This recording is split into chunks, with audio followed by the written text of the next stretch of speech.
Биыл Жамбыл облысының фермерлері қант қызылшасының рекордтық өнімін жинады, шамамен 700 мың тонна. Алайда облыстағы қант зауытының тәуліктік өнім қабылдау қуаты 4500 тоннаны ғана құрайды. Бұл қажетті көлемнен әлдеқайда аз. Бұл ұзын-сонар кезектерге, жұмыстың тоқтауына және өнімнің шығынға ұшырау қаупіне әкеп соқтырды.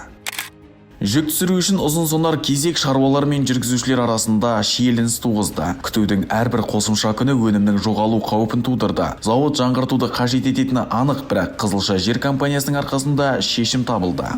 Қант өнеркәсібінің көшбасшысы Қызылша жер зауытта жұмыс істеу үшін өзінің заманауи Холмер Terrafelis 2 машинасын ұсынды. Осы техниканың арқасында зауыттың қабылдау қуаты күніне 4500 тоннадан 6000 тоннаға дейін ұлғайтылды. КамАЗ жүк көліктеріне бумда түсіруді күтудің қажеті жоқ. Жүргізушілер қызылшаны жай ғана алаңға түсіреді, ал Холмер Terrafelis 2 тек қызылшаны жинап, оны үйіп қана қоймай мұқият тазалайды. Бұл шірудің алдын алып, өнімнің ұзақ сақталуына ықпал етеді. Қазіргі Мерке қант зауытының техникаларының көбісі ескі.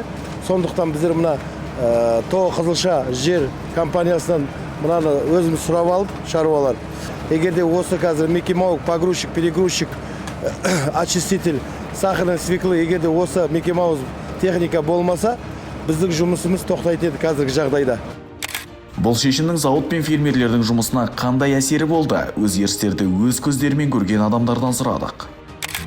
Мерке ауданынан 5-ші күн болды, қылша алып кеп тұрғаныма.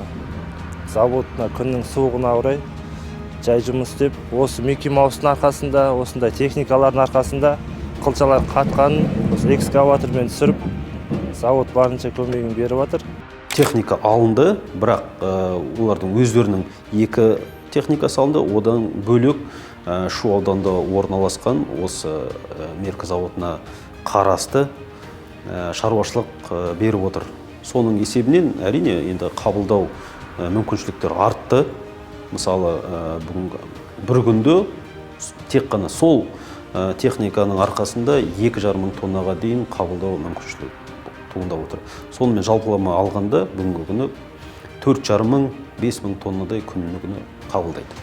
Қызылша жер компаниясының шешімі осы мол өнімді жылы маңызды қадам болды. Зауыттың өнім қабылдау қуатының тәулігіне 6000 тоннаға дейін артуы, кезектердің азаюы және сақтау сапасының жақсаруы бизнес бүкіл салаға көмектесе алатынын көрсетті.